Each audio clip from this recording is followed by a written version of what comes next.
For the record, can you let people understand who you are and a little bit about your background? All right. Well, my name is John Muckerman, and although I'm retired now, I retired a few years ago, I had a long career with Dierbergs Markets here in the St. Louis area. Okay. And was actually with the company for a little over 50 years. Oh, wow. Hard to believe. I think I probably belong in the Smithsonian somewhere for pulling that one off. And it was really a great association. I was fortunate, too, that I was kind of in on the bottom line, so to speak, because even though Dierbergs as a company traces its roots back, over 150 years, it's been family held by the Dierbergs family. We won't talk that much about them, but I mean, the point is since about 1916. Got it. Wow. I started when they had one store. Wow. And what were you doing at that time? Well, it's interesting. I used to tell baggers that were starting out, at our orientation meetings, to not feel like they were starting so low. I said I had to be promoted 3 times to become a bagger. Right. My first job out in front of the store was a little promotion the store was doing, and so I was giving away snow cones. Got it. And wasn't really an associate yet, but giving away snow cones, and I apparently did a good job. So they asked me, would you like to work more? And so then they put me on the bottle rack. That was back in the day when we had deposit on soda bottles, and people would return those. And so I'd have to sort them out. Had to know the Pepsi products from the Coca-Cola products, from the 7-Up products, and so forth. Did a decent job there. So I started doing cleanups. I guess I was getting a little more exposed to the public. Maybe the public was going to be ready for me. Did that, and finally got promoted to be what we called baggers back then, and now the appropriate term is courtesy clerks. Got it. Yeah, but it allowed me, as a great family-owned company with very high values and so forth, allowed me to grow with the company. I actually went to college here in town at the University of Missouri at St. Louis. It was a great job to have to accompany that because I could work, the early or late, that type of thing, adjust schedules accordingly. And through those few years in, transitioning into various positions. I did a lot of the stocking and so forth. Well, when I was about a year from graduating from college, the family asked me if I'd like to come with them in a management role, and I thought that would be great to try. And they shared with me some of their plans for expansion and so forth. So in the course of that, and what I'm going to do here is I'm going to cut in because this is very beneficial to the listeners. What about, and when I say this, I don't want to speak specifically to Dierbergs. What about an organization? Would someone want to be, or business, would somebody want to be looking into when they're approached to go into management? So what were some of the telltale signs that you saw where you were just like, I actually think this is something that I'm interested in? Well, first of all, I did like their emphasis on the customer. Now, I also like the fact that, as I said, I was kind of getting on the ground level. As you're a cocky junior, senior in college, and you don't picture yourself as like, well, my aspiration is to manage a grocery store. Right. Nothing wrong with that. But in this case, they're telling me, well, we have plans to grow beyond 1-2 stores and beyond, and we're going to need someone to do the procurement, the buying, and advertise. They didn't do a lot of advertising then they did some. Right. And so I could see a potential career path, which I think is very helpful for an individual to be able to look at that and not go in also. I think sometimes today I perceive that some young people think that they're eyeballing the CEO position, looks good to them, right. But they don't see there's a lot of steps to get there. Quite a lot of steps. And really essential steps to be able to ever do that job properly. Yes. That's so true. So, and kind of just to simplify it in regards to individuals, just in case if the information was too high, what he's talking about is the ability for his company to show him their vision. So he seen their vision and was able to say, you know what, I want to be a part of this journey. And then they had already showed him their core values, so he'd already felt comfortable saying, you know what, I'm going to take this next step. So, now you're going to college, they offer you this management position, and what happened after that? Well, it was, when I look back in retrospect, it was very helpful because not only did I have a vision now, granted, it may have been limited by my worldly experiences and so forth. But it really helped me connect the dots then, particularly in that last year I spent in the college. And I had taken courses that were primarily in management and in marketing and a minor in psychology. So I was starting to think in those terms. And I remember particularly a senior level class I had taken in marketing. And the idea really grasped me that it was important for the success of a business. The successful businesses met a need. In other words, that the business didn't exist to make a profit. That's Not right. that profit's a dirty word at all. It's needed to go on and so forth. right. But the really successful companies found a need and were looking at that. So they wanted to know, what does the customer want? It's not just about what do we want to sell, but what does the customer want? So crucial. And see, and then I could, and then as I'm still working, I'm seeing that because we were all about taking care of the customer. I mean, it's amazing what supermarkets do with the small net profit they make to take care of customers. And really, to be there, and especially not being part of a chain store. Right, we were a local family-held company. We knew our customers. We knew what they wanted. We would go bend over backwards to find new products that we thought they'd like or that they requested, that type of thing. How did you get to understand what your customers wanted? Because I'm going to shut my mouth and have you answer that one. Because how did you, because especially now, there's a lot of analytical reports out there. There's a lot of analysis. Things can go and kind of get information which they may feel is information that they can then say, okay, well, based off of these case studies, X, Y, and Z. But you're talking at a time where those type of data analysis softwares and programs didn't exist. So how did you guys understand what your customers wanted? That's a great question, and I'll have to admit, way back then, because to put this in perspective, we're talking about the early 70s. Right. And so, it was more, I admit, flying by the seat of your pants. Got it. It was more about, but it was still based on talking to your customers one-on-one. Now, again, as the company grew, as any company grows, that's tougher. Yep, they put measurements in. But you never want to lose track of that, but that's important to do. And so as the company grew, we had multiple stores, and especially as we looked for different locations, we would both look at focus groups as well as, do other research. I found it interesting because in my role, I was in a communications and marketing role pretty quickly then. It was to remind the company and to kind of there to represent the customer, as I saw that as part of my role. Really? Now, that might mean I might have to butt heads diplomatically at times. I've never heard a marketing person say that. I don't think ever in my life. So, wow.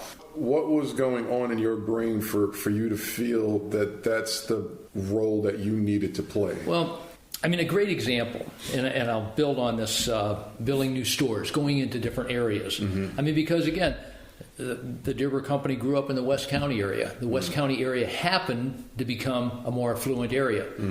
If we cut our target market too narrow, we wouldn't have much room for expansion. Got it. But we had to look legitimately at what people in other neighborhoods talked about. So my point is, where we were dealing with maybe some of the decision makers in our company didn't have that much marketing knowledge or whatever. They knew the grocery business and not the marketing business. So I had to remind them, for example, when we would do a focus group, that, and this was always such a battle, that even if we did, the 10 women, or even if we did 3 focus groups, so it's 30 people. They were mostly women, but 30 people. Cannot statistically represent an entire area, entire community, a geographic area. And so, but on the other hand, it was great to, they loved focus groups because they could see on the other side of that window, this one-way window, and see what people are saying and so forth. But I said, the weak points are that, first of all, you can have, all it takes is one person who's a real influential person in there to sway the whole group. Secondly, again, just because one person was adamant about something, we don't know how many people that represents, but it may bring up a question that we should dig deeper into Right. in quantitative research. Right. But that's always, and I can't tell you how many meetings I was in where, and I had to be diplomatic, but where someone would say, "Don't you remember that lady in our focus group said blah, blah, blah?" Right, Yes, right. I remember, but you can't take that to the bank. right. So I think I found, that many companies, I didn't have exposure to a lot of them, but I kind of gleaned, and we had a tendency to misuse research. Mm-hmm. I read one somewhere, had a good friend, kind of a mentor in the marketing end of things, tell me one time, he says, many companies use research like a drunk uses a light post. More to lean on than for illumination. Right. And so we have to be careful of that. Mm-hmm. But sometimes, again, in that role of marketing person, you have to kind of keep it on base. It's a very fine balancing act, because I communicate a lot with marketing individuals, and you can hear where they're teetering this line on which side they need to be on, and then they also have to be careful because they may teeter too far on this one side of the line, and it may be very difficult to actually ever get to the other side. So, I know exactly what you're talking about, and anyone I have a lot of marketing individuals that listen to my podcast, so they're going to definitely, understand that from a reference standpoint. So now you're into this, communication marketing role. You guys have your focus groups going on. Dierbergs has a couple of stores under their belt. What kind of then set the pace to? Because Dierbergs now is. Just their name, their reputation is incredible. So, and you were a part of that. How in the world do you go from saying we have a couple of locations? How do you start the scale process from there? What did you guys look at doing to be able to create scale? Mm-hmm. Well, I think a couple of things come to mind immediately. And one was Bob Dierberg, who was a real driving force in the company in the first place, because it was a family-held company, and I think his parents and uncle, his family, they were, that generation before him, they were comfortable with where they were at. They had a successful store, and they were comfortable. Mm-hmm. But he recognized early on that if you have to compete at a different level. If you don't grow, you're actually going backwards. You're only fooling yourself. Mm-hmm. And he saw, this was a time when St. Louis, it was probably, I don't know the percentages, but I wouldn't doubt it was half of the groceries were being bought at independent little grocery stores, and the other half maybe at chain stores. A&P was a chain, then Kroger, so on and so forth. And so Kroger was in town? Kroger was in St. Louis, and A&P. Wow. But it shows something of the strength of these independents, because A&P left, and so did Kroger eventually. Wow. And these are Kroger's, for a long time, is the largest food retailer in the world. Right. At one time, for quite a few years. That. Okay. So, recognition that we need to grow for survival. Absolutely. And that the battle really takes place there at the store level. Mm-hmm. So, yes, some of these larger chains may have had buying advantages or whatever. Mm-hmm. So that caused us to distill down, what really determines where a person shops? And we consistently would find things like, first of all, the service level, and there was a value component. But people they wanted variety in the neighborhoods we were in, but they didn't want to feel like they're paying more for it. Got it. Now at the same time, it took a recognition that we needed to define our niche and understand that. Yep. We're not going to be able to, with our history of being quality and this and that, it's not believable that we would be the lowest price in town. Right. You couldn't do it. And the word's competitive, you have to be careful, that's a little overused, but you wanted people to see it was a value. That even if they admit it, and usually we would find this in a lot of the focus groups, that when they didn't know who was paying for the research, and they would name all the, who's got the lowest price on this or that or whatever. Well, they name there's some competitors. Well, who's got the best? Oh, Dierbergs has the best. Oh, there's whatever. Well, but they'd get into the lowest price, and so the narrator would say, well, then I thought you said at the onslaught of this that you shopped at Dierbergs. Why there instead of this place that you think? Well, because Dierbergs is worth it. Right. I pay a little bit more. You get them to kind of admit that. People would do it sometimes reluctantly. Right. Although it was better sometimes when it was never husband and wife together, but when one didn't have to admit to the other that, well, I might be paying a little bit more, but it's worth it. Right. And yet I don't feel like I'm overly indulging. Right, so, right, I think it's that happy medium, which is really finding your niche. Yep. Because if you go by price, you live and die by price. That is so true. And if you narrow it down too much on the other end, then, in bad times you may be in trouble, bad economic times. That's right. That is so true. So going back to price, because that is something that, especially nowadays, everything is a commodity. Almost everything that exists is a commodity. You can get, goodness, now Amazon is bringing groceries to people's homes. So in this world of price and understanding, some people don't understand that if you live by the dollar, you're going to die by the dollar. Help the audience understand a little more about the whole focus on price and the whole focus on how having a business plan or our business model based around price is not good. Right. Well, as you said, you live and die by it, and it's amazing where others can find a way to sell it, less expensively. And of course, nowadays we have online, and the world is your marketplace in essence. And you have people that have, like Amazon, that have just an unbelievable distribution system and cut so many costs out of it and so forth. And they have this convenience factor going. So I think the other component, besides, as I mentioned much earlier, the idea of always keeping that you're there to please the customer, but then the other key component is to differentiate yourself, to find out, well, what is it that we can do right? What are we already known for? What can we build on? Where do we want to go? Where, and that type of thing. And doing things to differentiate yourself. And sometimes it is holding your own. We would have competitors come in that, this way back when, people were first starting to use terms like organic foods and this and that or whatever. Well, we didn't have to be. We could see that a Whole Foods, for example, because of their being perceived as so high priced, that we needed to find out what are some of their most important items, and let's get those. Let's have those in. Let's not give people a reason to go down the street. Got it.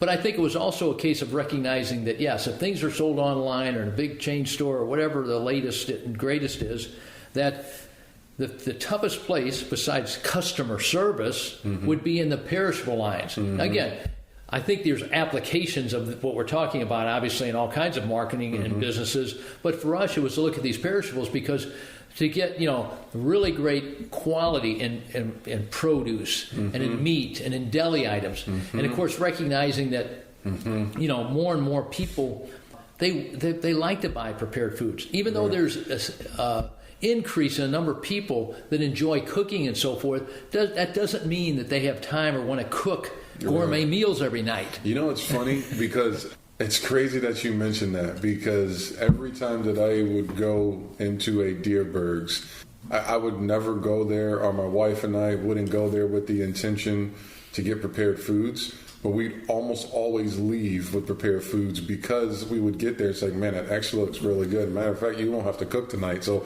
let's just go ahead and get that. So it's amazing because I'm very much into psychology, and I'm also into product placement because those are very big things that help individuals kind of understand what they may be interested in.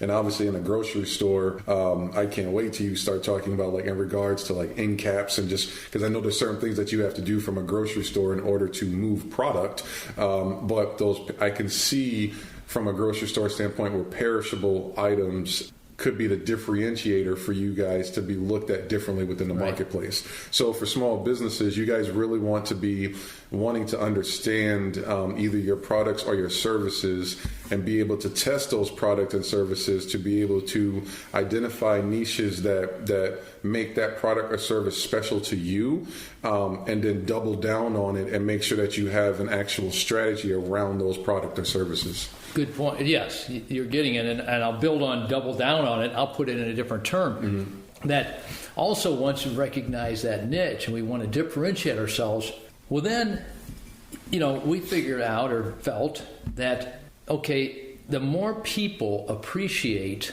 better meat, better produce, better prepared foods, better, the more they like to cook and appreciate food.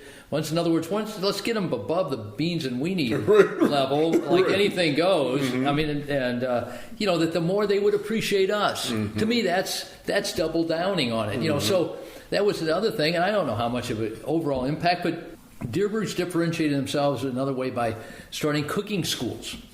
So we would actually teach people how to cook, and it went way beyond. I mean, originally it goes so far back that we were actually teaching people how to cook in a microwave. Wow. But then it grew, and we ended up with 5 and for a while 6 cooking schools. Wow. And they didn't accommodate tons of people, but it would also created a perception. Well, if Dierbergs can teach people how to cook, I think I can believe that when they say they have better produce or meat or prepared foods, they probably do.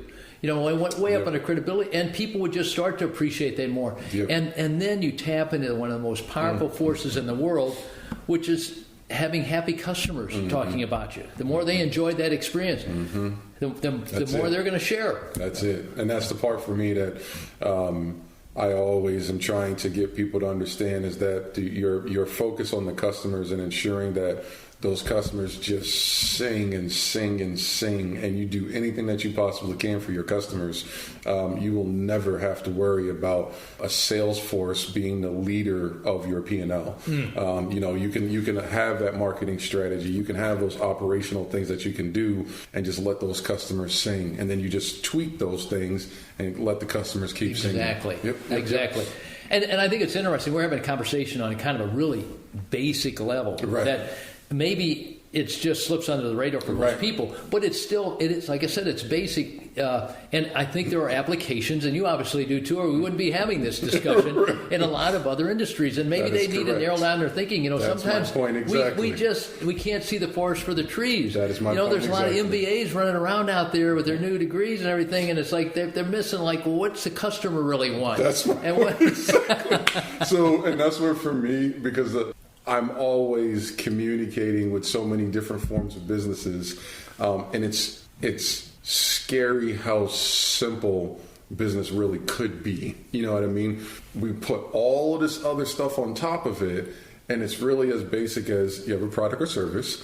You need to find some way to get that to some individuals. You need to find one customer and make that customer the happiest customer of all time, and then let that just continue to grow. Then all you have to do is just not be selfish, understand that you have some things that you have to do, tuck some money away, make sure to control your expenses, put a strategy around some things, and then continue to go right back to your customers. Exactly. So I love it. So from the marketing standpoint, what are things that you saw in regards to, because I can already hear, and just because I know you already, very customer focused. So from a marketing standpoint, how do you toe that line? Because from a marketing strategy, you got to make sure that you're moving product.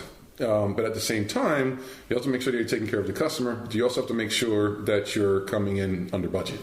Right. So how help the listeners understand for you and how you're in this communications marketing role, and I don't want to climb all the way up to you being a director yet. I want to kind of help them understand as you're making your climb, but you're also making sure to focus on the customers. What are things that you saw that you were just like, this is what I want? Well, in our case, and again, it's there's ways to do it, I think, using technology today to be able to have better communication amongst the various departments. In our case, we would have literally weekly meetings and so forth. And it was always an effort to make it very much a collaborative effort, so that we're sharing the same vision. And I think it's, people in top management need to be careful that one area isn't overpowering the other. It shouldn't be totally marketing driven, but that needs to be in there. And it should be, you need to look at operations, those aspects, and what it, otherwise you're going to, it's going to show up on the bottom line and beginning of the end, that type of thing. I mean, these are realistic things, and you can't just have someone at the top saying, well, it needs to be done this way. But I think when people work together and there's a shared vision and you can keep pointing to that, it really can make a difference. And that we see, I mean, it's just like, and even the Bible uses this, when it refers to the body of Christ. It says, we have many different parts with different functions, but they're all part of the body. And I think that's, if more businesses saw it that way, instead of like we're competing with one another, and worse yet, allowing the cancer to get in there, we're bad-mouthing another department. Everything, we're all down on accounting, or we're all down in the IT end of it, and so forth. Instead of working together and trying to see their side of it more, working together. I love it. Absolutely. How did you go from your communication marketing position into that next tier up? Like, what were things? Was it more or less just you kind of just naturally flowed into it? Like, how did you make that next transition within your career? Well, I have a kind of a indirect answer to that, in that I wore several hats. That's a challenge in itself. It's very challenging, but it's also very valuable. Yes, it is. So at one time, as the company grew, I was both the person in charge of most of the procuring, the buying. I bought the groceries. I saw these salespeople. Now, in the grocery business, a retailer like Dierbergs goes through a wholesaler. It's independent, which is wonderful because that allows them to buy things. They're good at buying those things. We can focus on retailing, taking care of the customers. Not that we didn't buy some things directly. But so I wore that hat. And then, of course, the marketing and advertising hat grew, and at times we had a pretty good size advertising budget. As far as print was always the biggest part of it, just because that's traditional in our business, but also TV and radio and so forth, and eventually internet, that type of thing. And then, but another component to it, because you've already could deduce, very community minded and localized and so forth. So then there's another hat, this PR hat. Now, many companies, many individuals, by trying to wear all these three hats, it can really get to be a mess. And I'm not saying that I was some genius at it. I'm just saying just because of that's how I grew with the business. We did all those things. And then we'd have area, where some people might have specialized in that. But at least I could have that overview of it. And that it wasn't always, and people need to understand, you can't spend enough on advertising, or it's very difficult, challenging to overcome some failures that get into the news. I mean, and so it pays. You're not trying to put a false narrative out there, but you want to have a good relationship with the news, and you also understand that at the same time, the news can be more powerful advertising. People listen more attentively to the news than they do to the commercials in the news. So, but we found that a lot of the news people, whether they ever say it this way or not, they're looking for somebody to do their job. So if you can lay it up to them on a silver platter, this well-written thing, and you're trying to, you found a hook for the story as to why they would be interested. I mean, they can smell somebody trying to get a free commercial miles away. But if you can put it in there where it's good for both of us, and we're a good community member anyway. I mean, they're not trying to. Yeah, you're not trying to do some song and whitewash some some bad place or whatever. So I think that's kind of how some of the transitioning went on, and it did mean juggling several balls at the same time or whatever. But eventually, we got more sophisticated at each one of those, and there's probably a story on each one of those how you can do that. And and I think it was helpful. I appreciated that in our company there weren't tons of layers of management. I remember reading one time where, General Motors at one point had 21 or 22 levels of management. Top heavy. Oh my goodness. And I was with a company that, yes, even though I got in the ground level, I carried a nice title with it. For most of my time there, I was a VP of marketing and advertising, but it was a company where the clerks at the store, the courtesy clerks, anybody, they always felt like they had management's ear. And that the Dierbergs family walked the stores regularly. And you could always, it was known, you could go up and talk to them and so on and so forth. Now, again, that was also challenging sometimes for the marketing person because, a couple of trump cards are, well, like I said earlier, don't you remember that customer told us? And then, also to go back and say, well, the associates at store level are telling us this. Those are challenging to deal with. You have to be. So I appreciated that we could talk about it, but sometimes you have to learn to diplomatically write people that, consider the source. Some of these people may have some other agendas, or they may not see the big picture. But let's talk about it. There's obviously some truth here. We need to react to it accordingly. Whew. Yeah. So for those businesses, definitely businesses, well, of all size, but definitely those businesses that are doing, over millions of dollars in revenue, you can hear what he's talking about. And then I'm going to help you guys understand. They ran a flat organization. So that flat organization model allows an individual to be able to have a point of contact. And that point of contact, it could be the CEO, it could be the entire executive team. And then literally everybody else is on the same playing field. So even though there may be tiers in regards to an org chart where people report up to certain individuals, it makes it where with the flat organization, the individual that may not have a certain amount of responsibilities compared to someone at the top can still communicate with that person at the top, and the information can funnel back and forth. So that's one of the big things that he just talked about that I don't know if some of you may understand, but what he's talking about is really a corporate model, and that corporate model is called flat organization. And if you apply that to your business, what he just gave you could really change your business, because what happens is, imagine you're a $4 million business, and you have even one person in each department: finance, advertising, operations. You probably don't have HR, so probably logistics, depending on kind of what you do. Maybe supply chain if you're a business that has to do things on the logistical side. And then you have just another tier below that. That tier below that can sometimes not be able to communicate with the CEO or the president of the company because of the way that organization is formed. You do not want that to take place, because then you lessen the ability for that organization to have that back and forth, because also the individuals working for the company are still customers. You know what I mean? So, and those are things that are very, very, very important. From a marketing standpoint, and especially with you wearing these different hats, there's another part that he mentioned that I'm actually going to bring up right now. If you're not wearing multiple hats, you want to put yourself in a position where you can wear as many hats as possible. The more hats that you wear, the more exposure you receive, the more opportunities that you gain that are going to be very beneficial to you as you continue your upward mobility within that company or for somebody else, or even for your own company.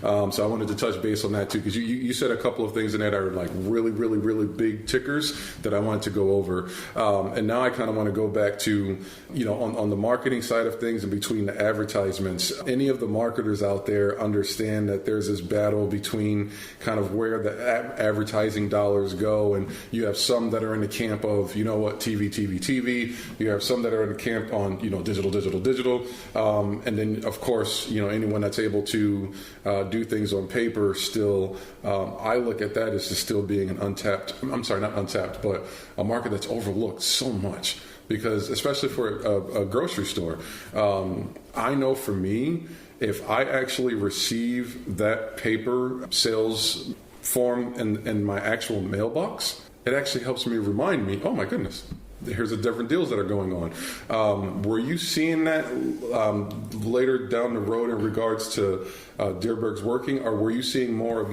with like TV advertisement, digital advertisements? Like what kind of were you seeing in that role? Right. Well, and I think we saw that they each had a different role. Yeah. I mean that all of them contribute to your image. But but arguably the TV and radio might be more effective in that regard. The print is something that I think probably its days are numbered. Mm-hmm. But again, knowing your customers and knowing that a lot of them are traditional shoppers and so forth. But and you've probably got listeners, right now saying, "Wait a minute, you try to." People under 30 resent having somebody even put a piece of paper in front of them. Like, what are you doing killing those trees? And I don't need this. And send it to me in an email or whatever. Mm-hmm. And so I think that we'll see that even the grocery industry probably move away from that or whatever. Okay. But that doesn't mean you can't. That just takes the paper away from it. You can still communicate with or attempt to communicate with your customers on a weekly basis. Mm-hmm. And you can sometimes channel their things or whatever. And a lot of people want to know when, and I think that's when you try to make your ad more exciting and not just a list of some things on sale this week. When you make a big deal out of Copper River salmon are here, mm-hmm. it's once a year window of time, whatever. You can get these, they're really high in omega-3 fatty acids and so forth. Or, homegrown tomatoes. Dierbergs, we did a great deal on homegrown. It was not, we knew that was an area we could differentiate ourselves. The chain store can't get that much homegrown stuff. We had associations with farmers in the bi-state area for years and years and years. Right. And so we would let them know the difference. And really the difference was in the flavor. These tomatoes, this corn was in the field this morning, and it's in our store this afternoon. Right. That's an easy one to figure out. Right. Yes, and then when you remind them that the longer you take, the more the sugar turns to starch, and so forth. And of course, then when they buy it and taste the difference. But so I think those were some good examples, of that type of thing. So I think marketing mixes, as much as a company can, though, they need to have a marketing mix. And even though I talked about wearing multiple hats, important component of that is to remember what hat you're wearing, or remember to change hats. In other words, don't try to be the advertising guy while you're wearing a PR hat and vice versa. And it goes to say, too, that many companies fall into they're either not doing any research or whatever, or maybe they can't, it's hard for them to afford to do it or whatever. But the pitfall they don't want to fall into is thinking that they also represent all their customers. I don't believe as a marketing person that anybody can totally empathize with someone from another generation. But as a marketing person, I have to, at the very least, try to understand that other generation that my product is being bought by, or that I want them to buy my product, and understand there's differences, and try to get my arms around those and to try to appeal to that. Got it. I mean, we look at, if we only tried to sell to people who look like us, we'd be out of business pretty quickly. That's correct. So, but that's, and it's the same with the marketing mix. I had to go through years of, when you're buying radio, you're trying to get a mix and so forth. Well, I'd have to go to meetings and hear family members, say, they never use this term, but I'm thinking they're probably thinking, what are you doing with the money, this radio money? Because I never hear any of our spots. Right. Well, that's because you're a 60-something-year-old male. You're not our target customer. And so I'd have to kind of nicely explain that type of thing. Then, you may hear some of our messages, but the station you listen to isn't where we go to get those. Right. And they're very costly on that station as opposed to these other 6 stations over here. Yep. So, that's a part of it, and you got to know your game and just be willing to explain that, and many times anticipate it. And keeping in mind, I just want to stress, because we've touched upon it, the idea of, trying to keep in touch with your associates. They're on the front line. Right. Hear what they have to say and be able to take it with respect, put it in perspective too, and that type of thing. And the same thing, with your customers. I remember, we're only human, and I would try to always buy things from a practical, pragmatic, scientific standpoint. Relationships were good, and I think they had an important part. So what I'm getting at, it's bad for a company to say relationships don't mean anything. Oh my goodness, relationships are everything. It's so much, and I actually remember resenting some companies that I thought, we're doing a lot of business with, especially in media buying or something like that. Right. We're doing a fair amount of business with them. And I like my sales rep's nice, but how come I know the managers of 4 other stations and I've never seen the manager of your station? Right. Now, I'm not the guy who would ever tell them that. Right. But it was still in there. It stirs in the back of your mind. Yep. Exactly.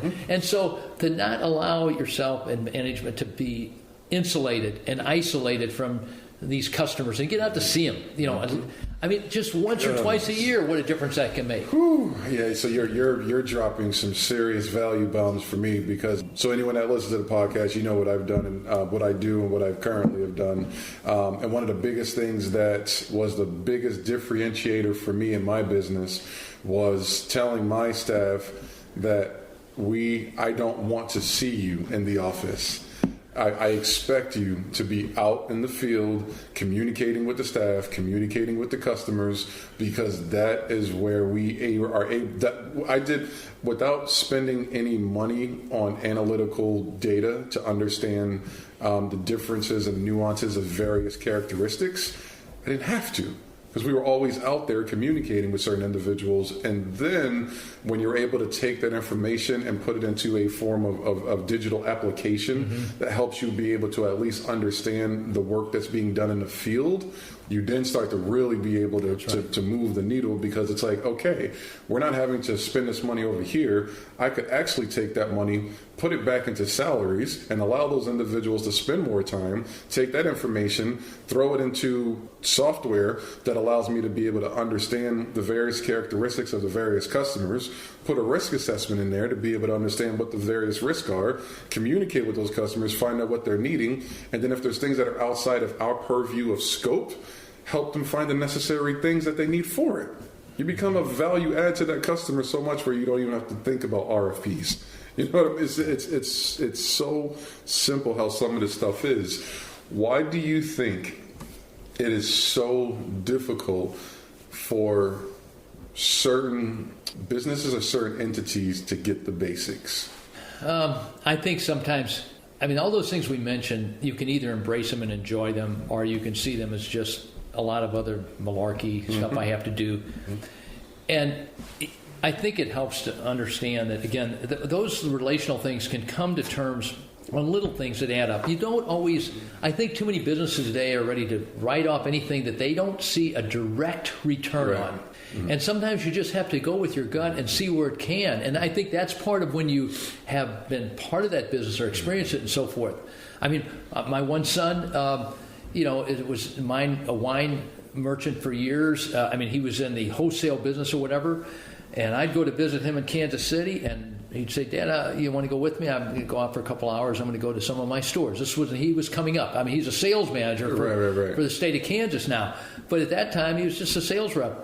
He said, Dad, I go into my best customers almost every Saturday, and I without making a big deal, I make sure that the manager, the owner knows I'm here, and I'm bringing some stuff. I'll get some of these cases out from the back. I'll put them on here and so forth. He says, I can't believe I do this all the time, and I never see any of my competitors. Right. So when it came to maybe asking for a favor, his product sold itself too, but asking for a favor or one of those front ends you talked about or something like that, that was really going to make a big difference.